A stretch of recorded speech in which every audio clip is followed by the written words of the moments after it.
동화책에 이런 이야기가 있습니다. 옛날 한스라고 하는 사람이 있었는데 이 사람은 바보였습니다.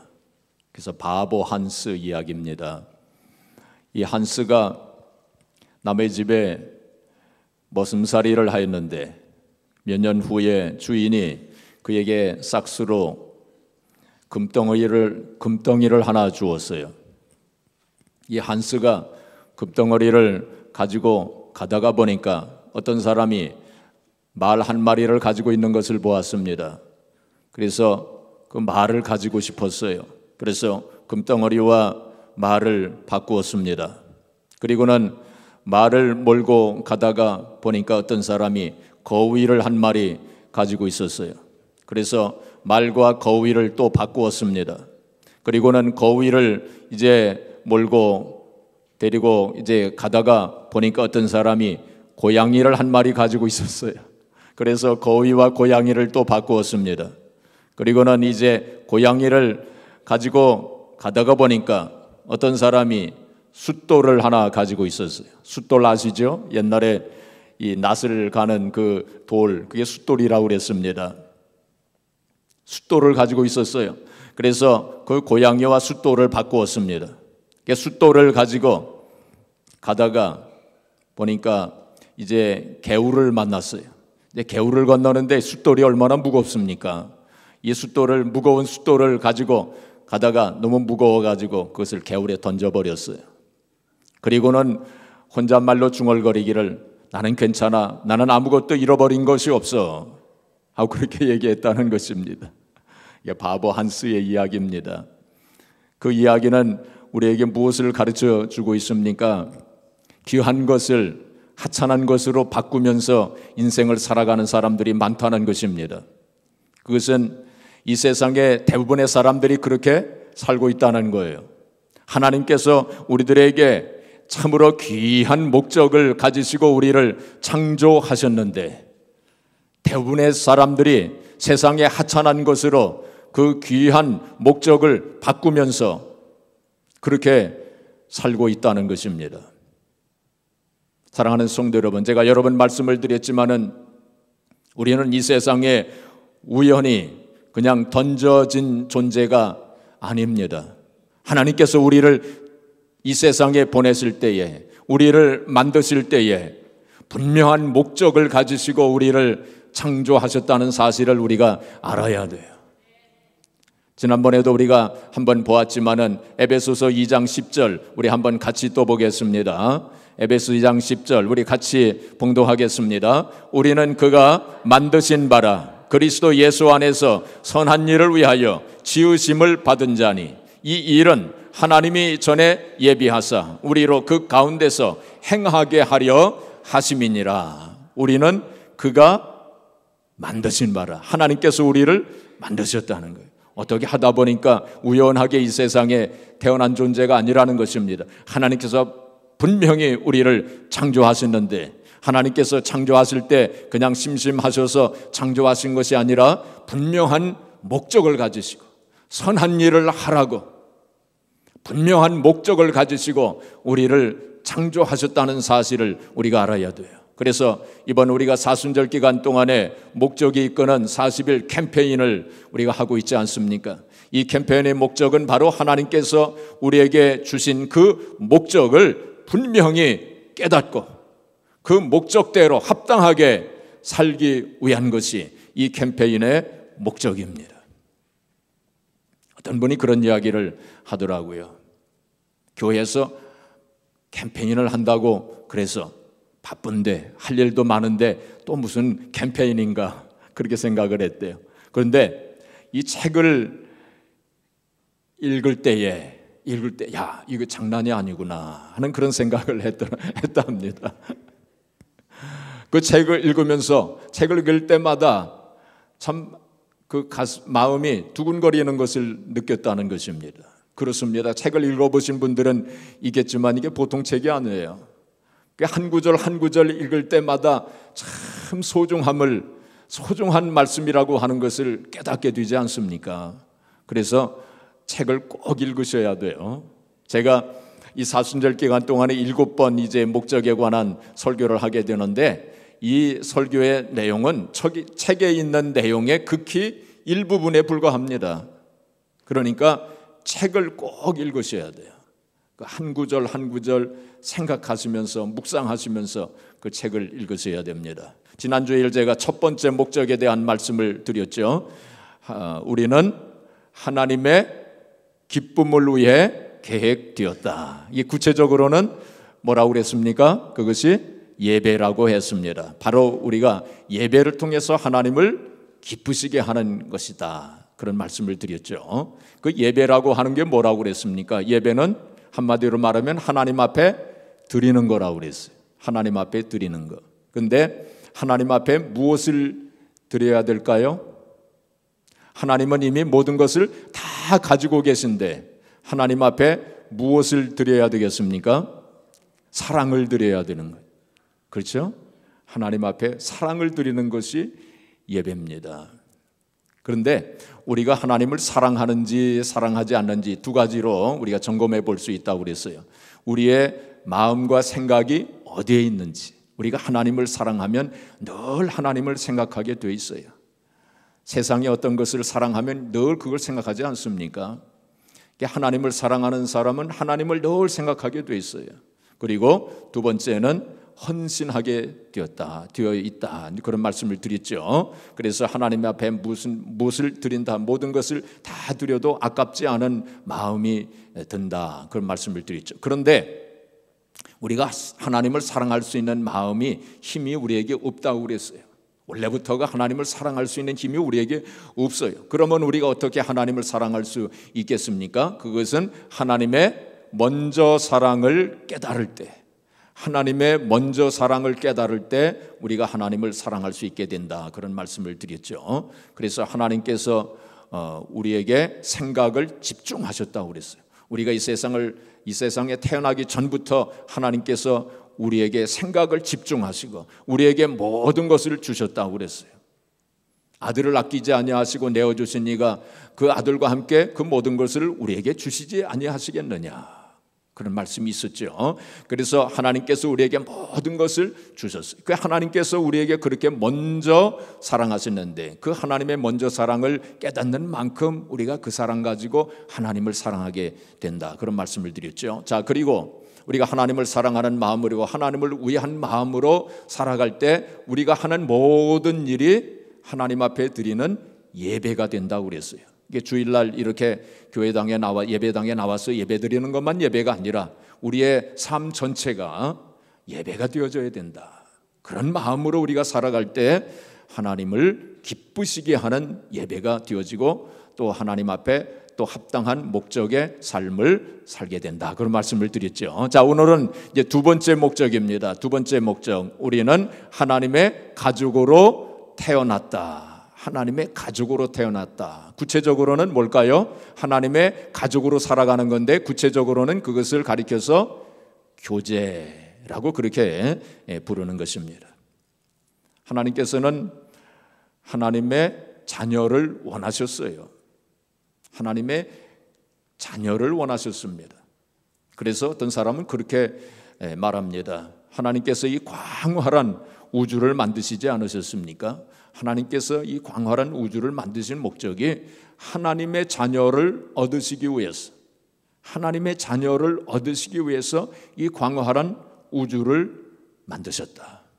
그래서 어떤 사람은 이 우주는 하나님의 자녀를 만드는 공장이다 하고 이렇게 말합니다. 좀 말에 좀 어폐가 있긴 하지만은 그러나 이 세상 모든 것이, 우주 만물이 다 하나님의 자녀를 만들어내는 공장이다 하고 이렇게 볼 수도 있습니다. 그렇게 하나님께서 하나님의 자녀들을 그렇게 만드신 것입니다. 자, 우리 에베소 1장 5절 우리 같이 읽겠습니다. 그 기쁘신 뜻대로 우리를 예정하사 예수 그리스도로 말미암아 자기의 아들들이 되게 하셨으니, 하나님께서 만세전에 다 하나님의 아들, 하나님의 자녀들로 그렇게 예정을 하시고 계획하셔서 만드셨다는 거예요. 그래서 하나님께서는 하나님의 자녀들이 하나님의 가족이 되어서 서로 사랑하면서 살기를 원하시는 것입니다. 우리가 이 세상에 태어났을 때는 사람의 가족으로 태어납니다. 그렇죠? 모두 다 가족이 있지 않습니까? 육신의 가족, 세상의 가족, 사람의 가족들입니다. 자, 그런데 우리가 예수 그리스도를 믿고 구원받음으로 하나님의 자녀가 되었을 때 우리는 하나님의 가족으로 다시 태어나는 거예요.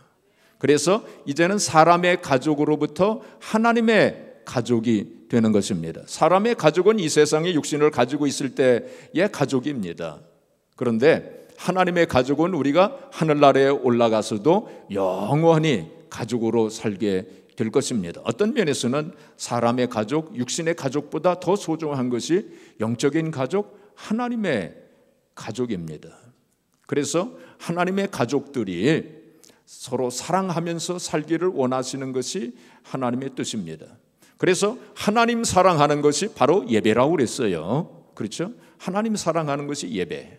그리고 우리가 서로 사랑하는 것, 하나님의 가족들끼리 서로 사랑하는 그것이 바로 교제입니다.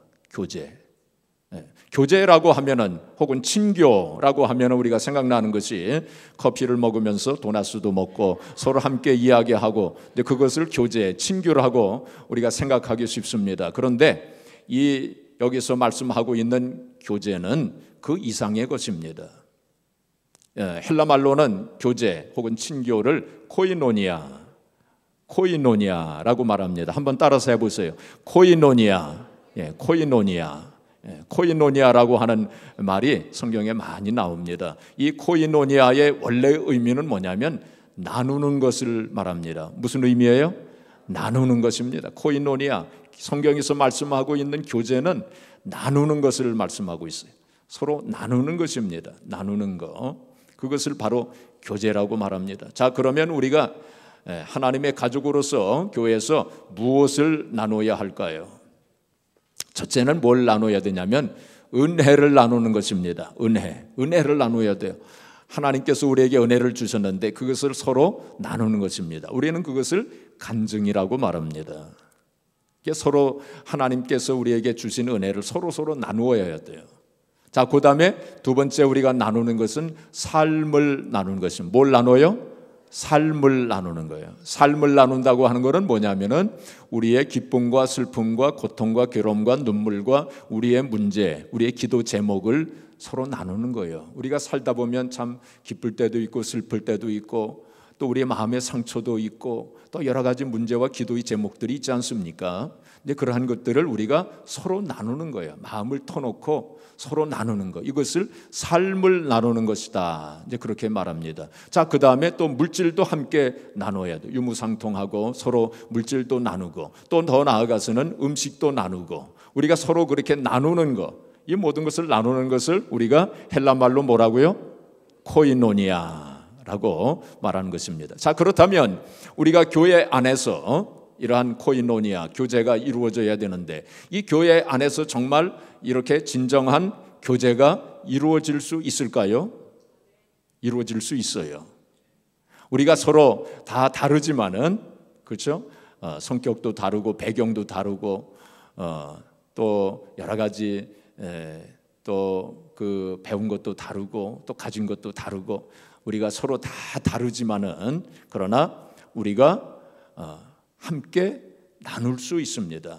왜 그럴까요? 우리는 하나님의 가족이기 때문에 우리가 나눌 수 있는 것입니다. 자, 성경을 한 군데 보겠습니다. 디모데전서 3장 15절 우리 같이 읽겠습니다. 만일 내가 지체하면 너로 하여금 하나님의 집에서 어떻게 행하여야 할지를 알게 하려 함이니 이 집은 살아계신 하나님의 교회요 진리의 기둥과 터니라. 자, 여기 보면 하나님의 집이 나옵니다. 하나님의 집. 영어 성경에 보니까 House of God 이렇게 되어 있습니다. 킹 제임스 버전은 NIV를 보니까 Household라고 되어 있어요. 이 Household, 하나님의 집, 이것은 Family라고 하는 뜻입니다. 가족, 식구라는 뜻입니다.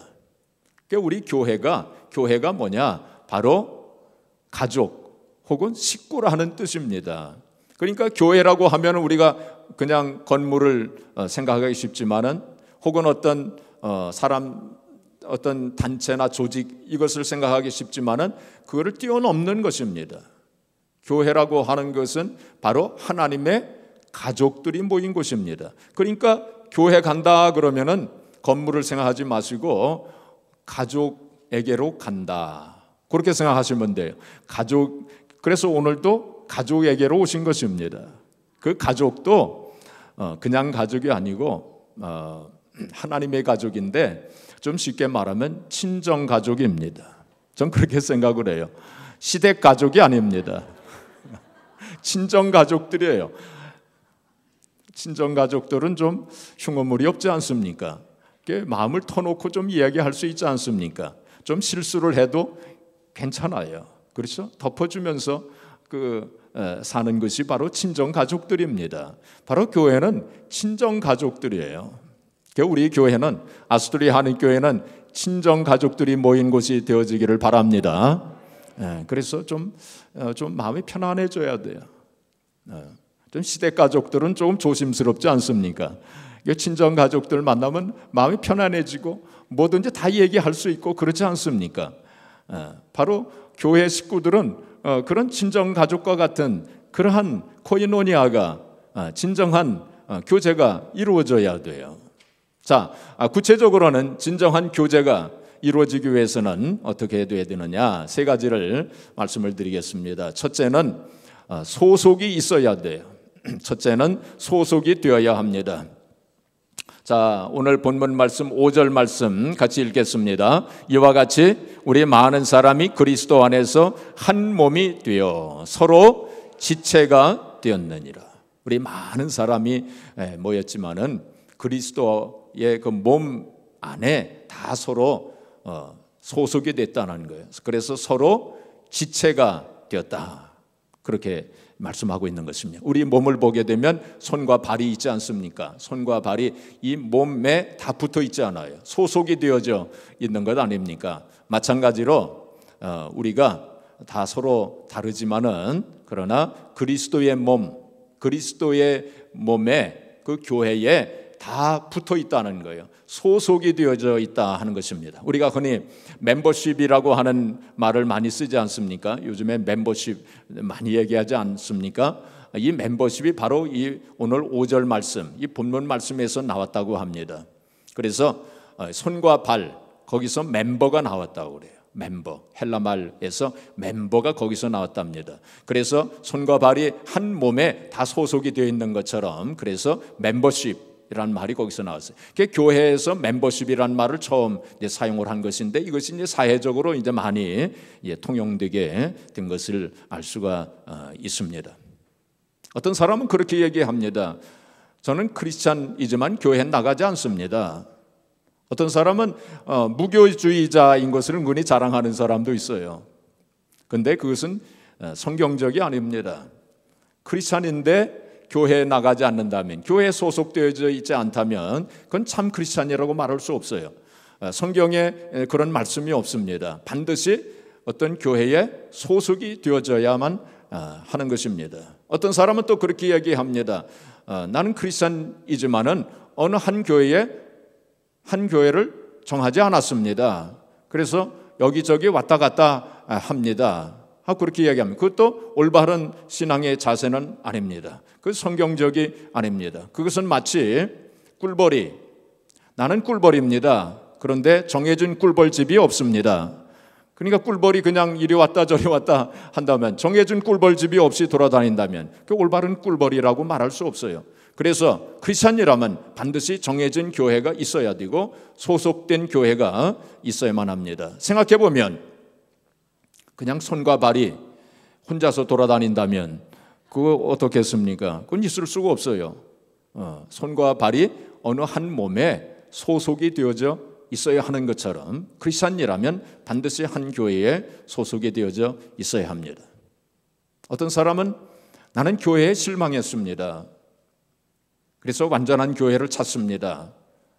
그런데 교회에 실망하는 것이 당연한 일입니다. 왜냐하면 부족한 인생들이 모인 곳이 교회이기 때문에.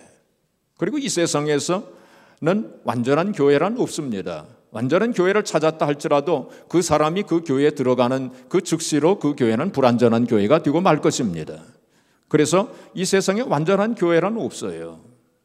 그래서 반드시 한 교회에 소속이 되어져야 합니다. 하나님께서 에덴 동산에 아담을 만드신 후에 독처하는 것이 좋지 못하다 그러시면서 하와를 만드시고 함께 살도록 소속되어서 서로 소속되어서 살도록 그렇게 하신 것처럼 우리 교회 안에서 우리 모든 성도들이 서로 소속된 그러한 마음으로 한 교회에 소속되어서 신앙생활을 해야 합니다. 그럴 때에 온전한 교제가 이루어질 수 있어요.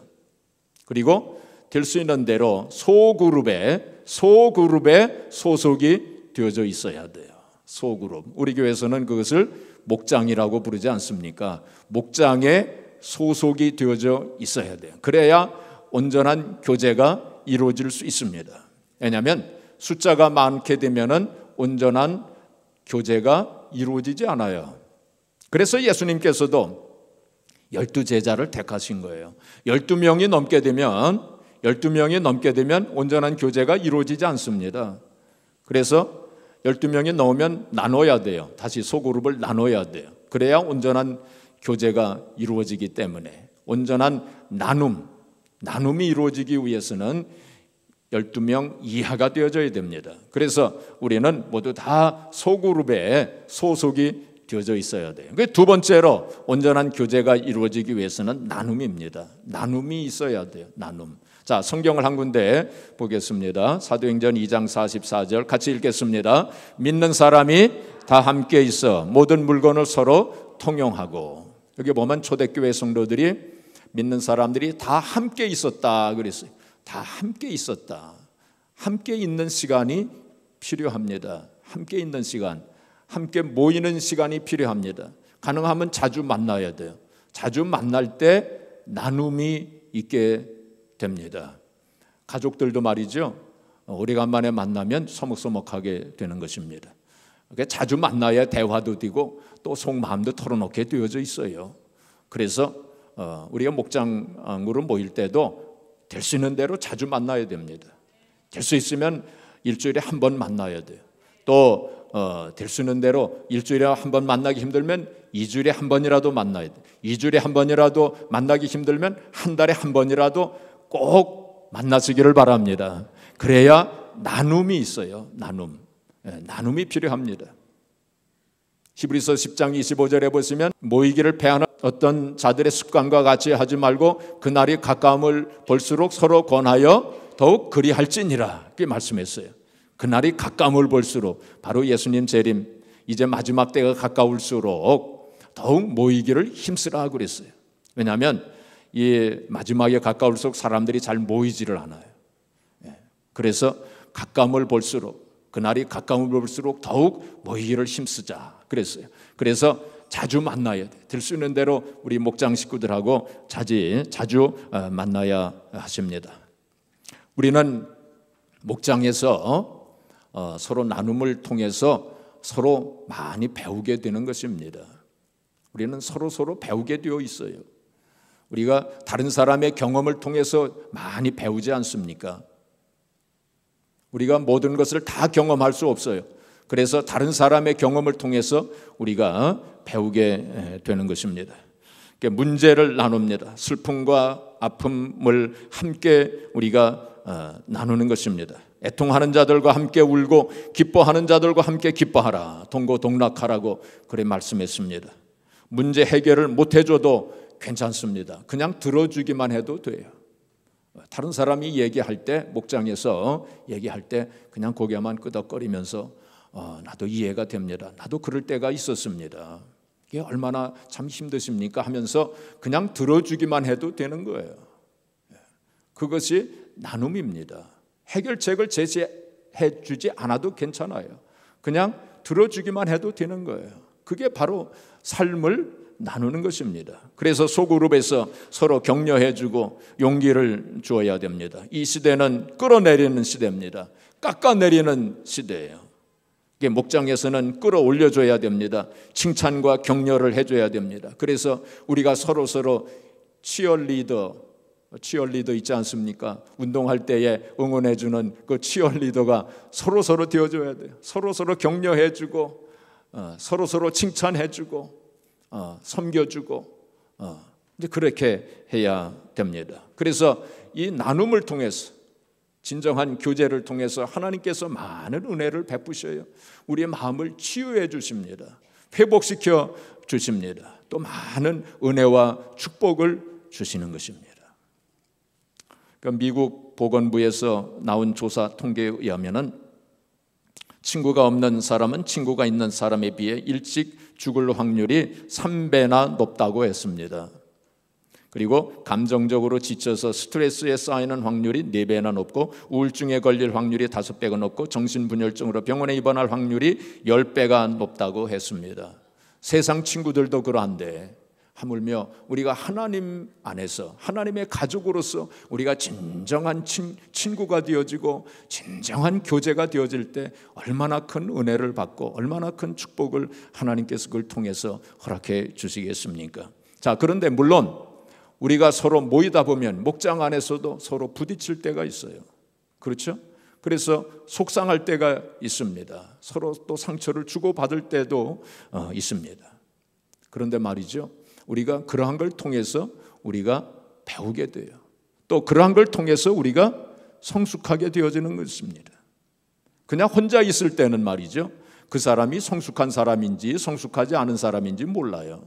그런데 이렇게 사람들과 어울리면서 부딪히기도 하고 또 상처도 주고받고, 근데 그러면서 그 사람이 얼마나 성숙한 사람인지 혹은 미성숙한 사람인지 하는 것이 나타납니다. 그리고 그걸 통해서 우리가 성숙한 사람으로 성장해 나아가는 거예요. 우리가 살다 보면 참 어떤 사람은 사귀기 힘든 사람도 있어요. 그렇죠?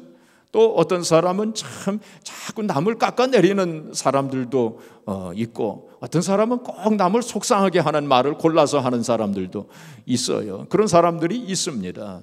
자, 그런 사람들, 내 주변에 혹은 내 목장에 또 교회 안에 그런 사람들이 있을 때에 그것은 하나님께서 그런 사람들을 나에게 붙여주신 것은, 그것은 바로 서로의 성장을 위해서 하나님께서 붙여주셨다는 사실을 꼭 명심하시기를 바랍니다. 그래서 그 사람도 물론 변화되어야 되겠지만은 나도 고칠 것이 있기 때문에 하나님께서 그 사람을 붙여주신 거예요. 얘야, 너 이것 좀 고쳐야 되겠다. 너 이번에 저 사람을 통해서 너 이걸 좀 고쳐야 되겠어. 하나님께서 그래서 그 사람을 붙여주신 거예요. 선생님으로 붙여주신 거예요. 그래서 오히려 하나님 앞에 감사하시기를 바랍니다. 그런 사람이 내 주변에 있을 때, 나를 속상하게 만들고 나에게 상처를 주는 사람이 있을 때는 하나님께서 뭔가 나를 뭘 고치시기를 원하시는 건, 내가 미성숙한 면이 있는가 보다, 하나님께서 이걸 고치시기를 원하시는 것 같다, 그걸 깨달아야 돼요. 그래서 하나님께서 그러한 사람들을 통해서, 그러한 문제들을 통해서 우리를 이렇게 고쳐주시기를 원하시는 그 사실을 우리가 알고 오히려 하나님 앞에 감사해야 돼요. 그리고 나눔에는 항상 희생이 따릅니다. 그렇죠? 희생이 따라요. 목장에서 자기 집을 오픈해가지고 한다고 하는 게 그 쉬운 일이 아닙니다. 그 희생이 따르게 돼 있어요. 또 우리가 내 마음을 다 터놓고 얘기한다는 거, 그거 쉬운 일이 아닙니다. 그거 희생이에요. 어떤 경우에는 또 시간도 나눠야 되죠. 또 물질도 나눠야 되죠. 나의 정성과 사랑을 또 나눠야 되고, 거긴 반드시 희생이 따르게 돼 있어요. 그래서 나눔에는 희생이 반드시 따릅니다. 자, 그런데 그러한 나눔을 통해서 하나님께서 많은 은혜를 주셔요. 많은 축복을 주신다는 사실을 우리가 알아야 됩니다. 마지막으로 진정한 교제에는 헌신이 따르게 돼요. 뭐가 따라요? 헌신이 있어야 돼요. 헌신이 있어야 됩니다. 자, 성경 한 군데 보겠습니다. 골로새서 3장 23절, 지난 주일에도 이 말씀을 보았죠. 우리 같이 읽겠습니다. 무슨 일을 하든지 마음을 다하여 주께 하듯 하고 사람에게 하듯 하지 말라. 무엇을 하든지 다 주께 하듯 하라. 그래서 지난 주일날 제가 그런 말씀을 드렸죠. 무슨 일을 하든지 주님의 일을 하듯이 하면, 주님의 일을 하듯이 하게 되면 무슨 일을 하든지 다 그것이 뭐가 된다고 그랬어요? 예배가 된다. 그 말씀을 드렸죠. 근데 오늘 이 말씀은 또한 우리가 모든 사람을 대할 때 주님을 대하듯이 대해야 된다. 그것이 진정한 교제, 그리고 그것이 진정한 헌신이라는 거예요. 그러니까 모든 사람들을 볼 때 주님을 보듯이, 주님을 대하듯이 그렇게 대해야 됩니다. 이제 그럴 때 그 헌신이 이루어지고 서로에게 헌신이 되어지는 거예요. 그리고 바로 그럴 때에 온전한 교제가 이루어지는 것입니다. 자, 그래서 우리가 서로 헌신해야 되는데 그 이야기를 하나 하겠습니다. 옛날 중세 시대에 어떤 수도원이 있었습니다. 수도원이 있었어요. 근데 그 수도원이, 그 수도사들도 참 많았고 또 많은 성도들이 그 수도원을 방문을 해서 늘 충만한 그런 수도원이었어요. 자, 그런데 어느 때부터인가 그 수도원이 좀 싸늘하게 되었습니다. 그 성도들이 그 수도원을 방문하지도 않고, 그리고 수도사들이 이렇게 떠나는 거예요. 그래서 싸늘하게 되어져 갔습니다. 그래서 결국에는 그 수도원이 5명의 수도사밖에 남지 않았어요. 그래서 이 수도사들이 보니까 서로 이제 시기하고 질투하고 서로 사랑해주지 못하고 섬겨주지 못하고 서로 교만한 마음을 가지고 그렇게 살고 있었습니다. 그래서 분위기가 싸늘하게 되어지고 참된 교제가 이루어지지 않고 있었어요. 그래서 이 수도사들 5명이 이래서는 안 되겠다 해서 이제 지혜로운 사람을 방문을 하게 되었습니다. 지혜로운 사람 한 사람을 찾아갔어요. 그래서 이제 이런 사정을 이야기를 하고 좀 상담을 이제 했습니다. 그때에 그 지혜로운 사람이 내가 하나님 앞에 기도하겠습니다. 일주일 후에 다시 오세요. 그랬어요. 그래서 일주일 후에 다시 갔더니 이 지혜로운 사람이 그렇게 말을 하는 것입니다. 하나님께 기도하였을 때 하나님께서 여러분 5사람 중에 성자가 있다고 하셨습니다. 성자가 있다고 하셨습니다. 하고 그렇게 얘기를 이제 하는 거예요. 그래서 이 사람이 깜짝 놀래. 이 5사람의 수도사들이 깜짝 놀랐어요. 우리 중에 성자가 있다고? 깜짝 놀랐어요. 그러면서 자기 자신들을 생각을 해봤을 거예요. 나는 성자가 아닌데, 나는 성자가 될 만한 사람이 아닌데, 그렇게 생각을 하면서 그러면 저 사람이 성자인가? 아니면 저 사람이 성자인가? 하고 그렇게 생각을 이제 하기 시작해요. 서로들 그렇게 다 생각을 하면서 서로 이제 존중을 하게 된 것입니다. 저 사람이 성자일지 몰라.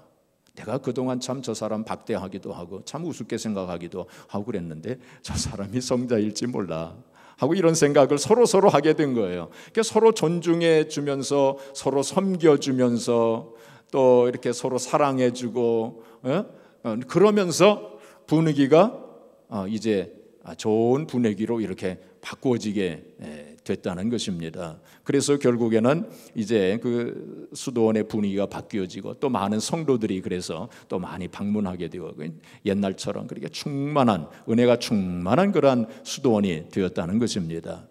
가장 중요한 것은 무엇입니까? 우리가 모든 사람을 볼 때 주님을 대하듯이 그렇게 보시는 것, 그 굉장히 중요한 것입니다. 자, 우리 옆 사람을 한번 보세요. 옆 사람 한번 이렇게 좀 보세요. 자, 누구를 보십니까?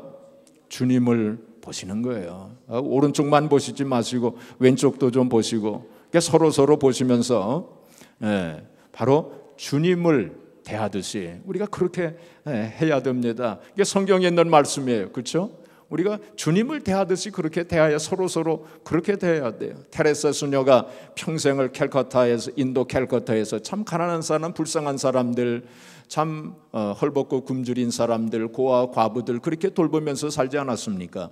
한 번은 기자 한 사람이 그 테레사 수녀에게 그렇게 질문했답니다. 수녀님, 어떻게 그런 삶을 평생토록 사세요? 얼마나 힘드십니까? 참 그 가난하고 불쌍한 사람들 돌보면서 참 지겹지도 않으셔요? 하고 이렇게 질문을 했답니다. 그러니까 이 테레사 수녀가 저는 어떤 분을 목욕시켜 드릴 때 혹은 어떤 사람의 아픈 곳에 붕대를 감아 드릴 때에 저는 그분의 얼굴에서 주님을 봅니다. 주님의 얼굴을 봅니다. 그랬다는 거예요. 그 테레사 수녀는 진정한 헌신에 대해서 아시는 분이셨어요. 바로 테레사 수녀는 바로 진정한 교제가 어디에 있는가 하는 것을 아셨던 분이셨어요. 그렇죠? 우리가 모든 사람을, 다른 사람을 대할 때 주님을 대하듯이 본다면 그 안에서 진정한 교제가 이루어지는 것입니다. 우리 목장 안에서 바로 다른 사람을 대할 때 주님을 대하듯이 그렇게 대할 때 진정한 교제가 이루어지고, 우리 아스토리 한인교회 안에서 서로를 볼 때 주님을 대하듯이 그렇게 볼 때 진정한 교제가 이루어질 줄 믿습니다. 자, 이제 말씀을 정리하겠습니다. 제가 늘 강조하고 말씀을 드리는 것은 바로 가장 중요한 것은 관계에 있다는 것입니다. relationship, 그게 가장 중요한 것입니다. 우리가 이 세상을 떠나서 주님 앞에 섰을 때에 주님께서 네가 저 세상에 있을 때 무슨 직업을 가지고 있었느냐, 돈은 얼마나 벌었느냐, 어떤 집에 살았느냐, 얼마나 성공했느냐 하고 그걸 묻지 않으실 것입니다. 주님께서 우리에게 질문하실 것은 네가 저 세상에 살 때 하나님과의 관계가 어떠하였느냐, 다른 사람들과의 관계가 어떠하였느냐, 그걸 물으실 거예요. 그 관계가 제일 중요한 것입니다. 리그 워렌 목사님의 책에서 그런 얘기를 하셨더라고요. 자기가 목사이기 때문에 많은 사람들의 그 마지막 순간을 지켜보았다고, 많은 사람들이 임종 그 자리에서 그 사람의 그 모습을, 많은 사람들의 그 마지막 그 순간들을 지켜보았다고. 그럴 때 많은 사람들이 이 세상을 떠나면서 졸업장을 가져와라, 혹은 트로피를 가져와라, 혹은 무슨 저금 통장을 가져와라, 그렇게 말한 사람은 한 사람도 없었다는 것입니다. 그 마지막 순간에 자기의 사랑하는 가족을 좀 불러달라고, 자기의 사랑하는 친구를 불러달라고, 그렇게 모든 사람들이 다 그랬다는 것입니다. 그래서 관계가 제일 중요하다. 그런데 대부분의 사람들이 그걸 너무 늦게 깨닫는다는 것입니다. 대부분 사람들이 너무 늦게 깨닫는, 그 관계가 중요하다고 하는 것을 너무 늦게 깨닫는다는 것입니다. 사랑하는 성도들, 우리는 너무 늦게 깨닫지 마십시다. 그래서 이 세상에 가장 중요한 것이 관계, 하나님과의 관계, 다른 사람과의 관계. 우리가 이 사순절을 보내면서 내가 정말 하나님의 관계 속에서 다른 사람의 관계를 되돌아보면서 나는 어떤 삶을 살았는가 하는 것을 생각하고, 우리가 교회 안에서도 목장 안에서 온전한 교제가 이루어질 수 있도록 하나님의 가족으로서 우리가 서로 소속되어지고, 성경에 보면 서로라고 하는 단어가 참 많이 나와요. 서로 사랑하고, 서로 섬기고, 서로 용서하고, 그런 말씀이 얼마나 많이 나옵니다. 우리가 서로 하나님의 가족으로서 서로 소속이 되어지고, 서로 나누고, 서로 헌신하는 그러한 가운데 정말로 온전한 교제가 이루어져서 정말 하나님의 가족으로서 정말 이 세상에서 우리가 천국을 맛보면서, 우리가 이 세상에서 서로 사랑하지 못하면서 어떻게 하늘나라에 가서 서로 사랑하겠습니까? 이 세상에서 우리가 연습을 하는 거예요. 지금 천국을 연습하는 것입니다. 그래서 참으로 하늘나라, 천국을 이루면서 우리 아스토리 한인교회가 정말로 아름다운, 하나님 기뻐하시는 사랑의 공동체를 이루어서 하나님 앞에 큰 영광을 돌려드리시고, 우리가 또한 하나님 영광에 들어가는 저와 여러분, 또 우리 아스토리 한인교회, 또 우리 교회 목장들이 되어지기를 주님의 이름으로 축복합니다.